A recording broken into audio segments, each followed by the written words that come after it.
काम जीते जगत जीत है या बिना काम जीते जगत जीते? और काम को जीतने के लिए कामेंद्रिय का प्रयोग जरूरी है या नहीं है? वाह, कोई और बन जाएगा फिर? जरूरी नहीं है क्यों ना? तो एक के सिवाय कोई और कामेंद्रियों को जीतेगा? एक के सिवाय कोई नहीं जीत सकता है, बस इसलिए नंबर वन है। माने विश्व के पिता के बाद, विश्व के पिता के बाद वो 11 जो शिवलिंग है वो भी तो नंबर वन है। ओहो, शिवलिंग की बात नहीं हो रही है, वो तो अव्यक्त मूर्ति है। मूर्ति माने साकार, मूर्त, निराकार नहीं, लेकिन अव्यक्त मूर्ति है। उसको हाथ, पांव, नाक, आंख, कान मूर्त रूप में नहीं है। इसीलिए शिवलिंग अलग चीज है और शंकर की मूर्ति अलग चीज है। शंकर की मूर्ति जहां कहीं भी दिखाई गई, मूर्ति कहो, चित्र कहो, उसके चरित्र की यादगार है। कौन सा चरित्र उसने किया है जो विश्व में खुदाइयों में वो मूर्ति सार्वभौम मिली है? शंकर की मूर्ति। और वो सिर्फ साकार मूर्ति ही नहीं है,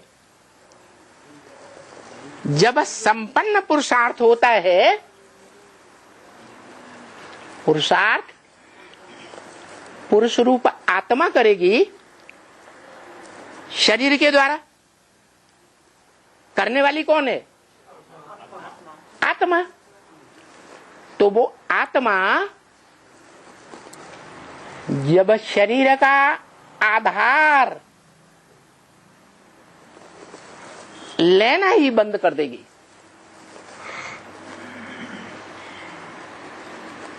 कामेंद्रिय की भी स्मृति नहीं रहेगी,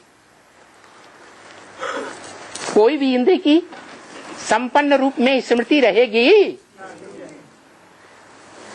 तब कहा जाएगा शिवलिंग।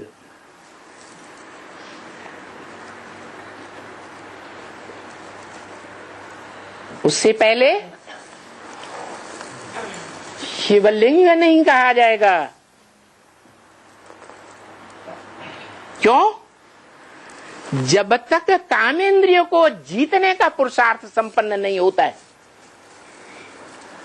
माया के युद्ध में जो बड़े से बड़ा काम विकार का युद्ध है, उस युद्ध को जब तक कामेंद्रिय के द्वारा कोई जीतेगा नहीं, तब तक विश्व का मालिक अधीन रहना ही पड़ेगा कि नहीं? वो तो है ही बाबा। हाँ, काम जीत नहीं हो गया, जगत जीत नहीं बन सकता है। तो विश्व पिता या विश्वनाथ तो नहीं कहा जाएगा जो नहीं जीतेगा। नहीं जीतेगा तो नहीं पड़ेगा। इसका मतलब विश्व पिता या विश्वनाथ का टाइटल वही ले सकता है, एक ही आत्मा ले सकते हैं। एक ही मनुष्य आत्मा, एक ही मनुष्य आत्मा लेती है जो 5 विकारों रूपी माया से युद्ध करने में विजयी बनती है।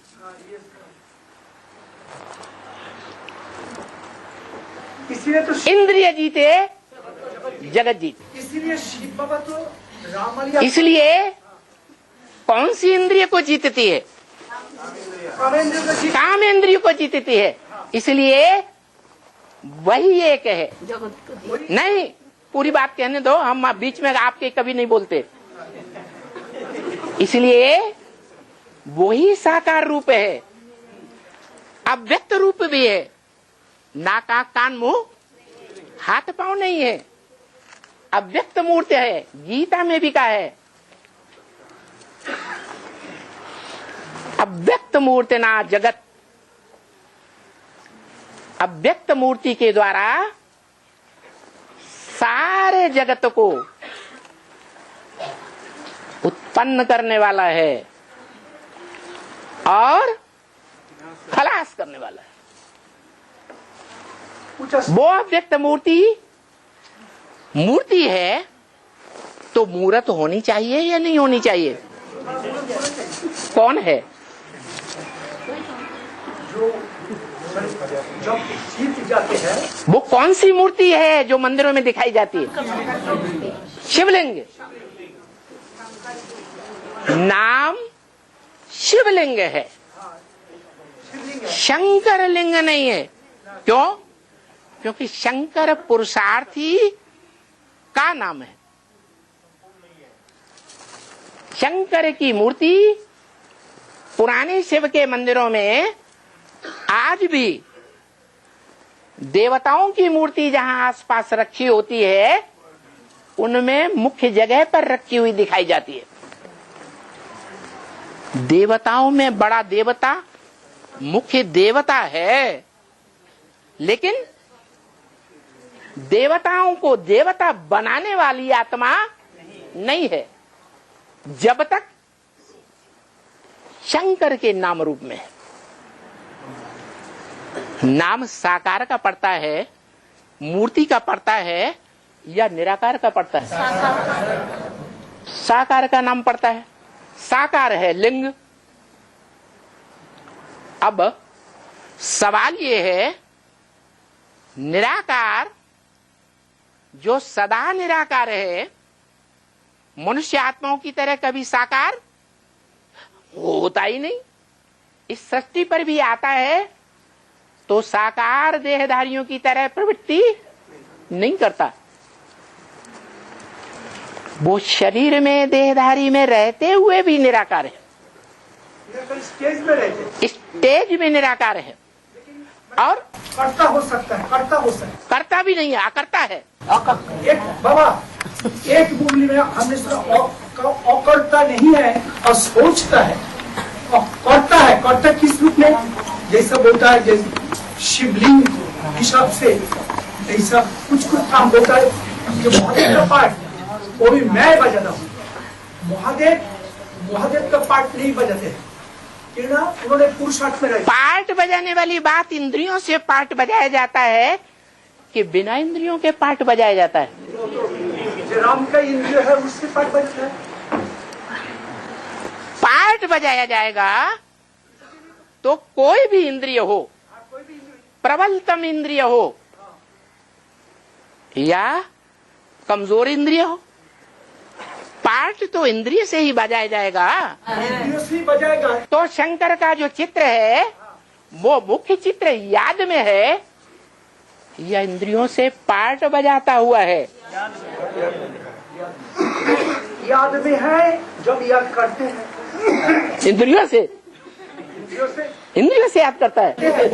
अब कर सकते हैं। एक्शन इन एक्शन बोलता है, एक्शन करता है, लेकिन वेरी तो वो कंसीडर होता है एक्शन, उसमें कोई ये नहीं होता है। याद मन बुद्धि से किया जाता है या इंद्रियों से किया जाता है?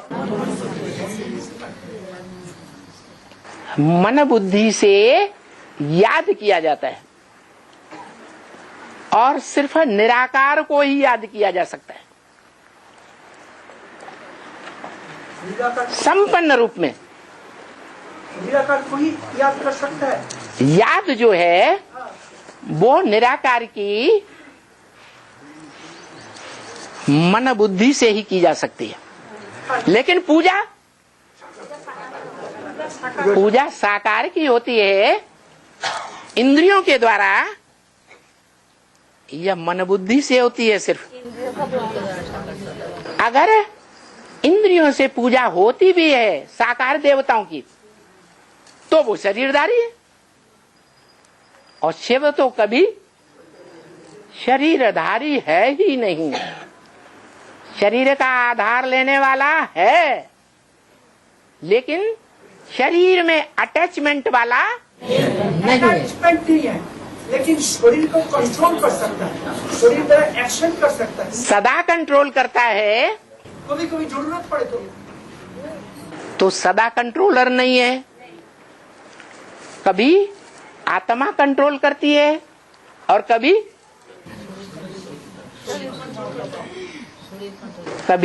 शरीरधारी कंट्रोल करता है। शरीरधारी कंट्रोल करता है। हाँ, सुप्रीम सोल कंट्रोल करता है तो उसकी यादगार क्या है? कौन से विकारी इंद्रिय को कंट्रोल कर लेता है तो कहा जाता है कि सुप्रीम सोल बाप आप समान बना लेता है।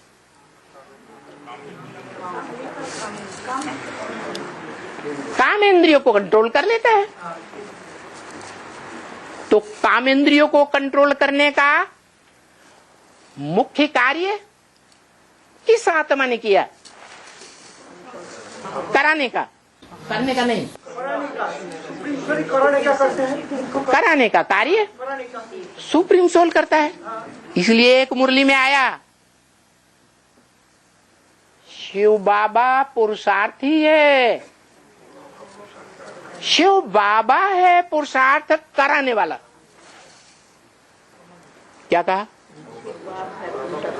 शिव बाबा पुरुषार्थी है। कौन है पुरुषार्थी?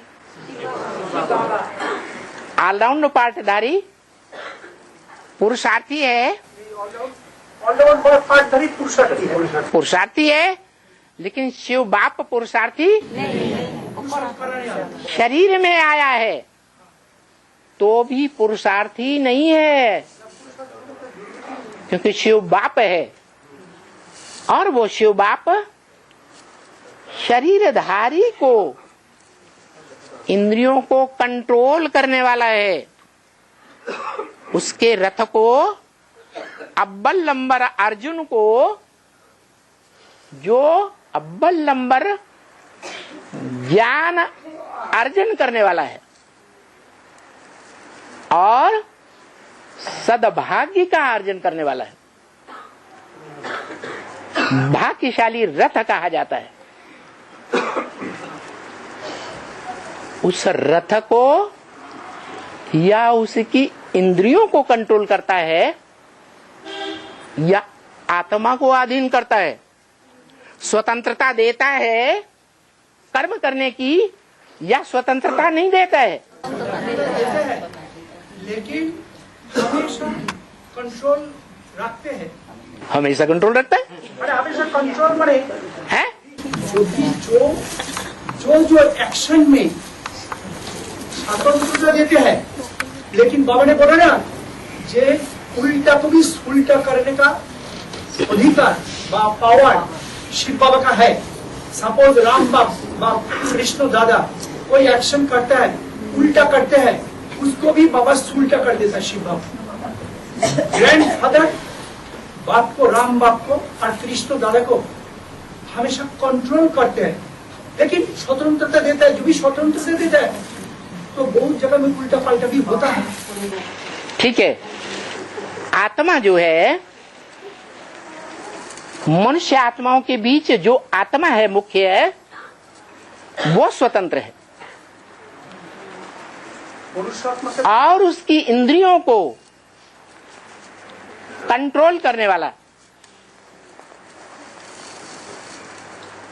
उनकी इंद्रियों रूपी घोड़ों को कंट्रोल करने वाला वो निराकार शिव भगवान बाप है। लेकिन शरीरधारी आत्मा है, रथी, रथी को फुल कंट्रोल नहीं करता। स्वतंत्रता देते हैं।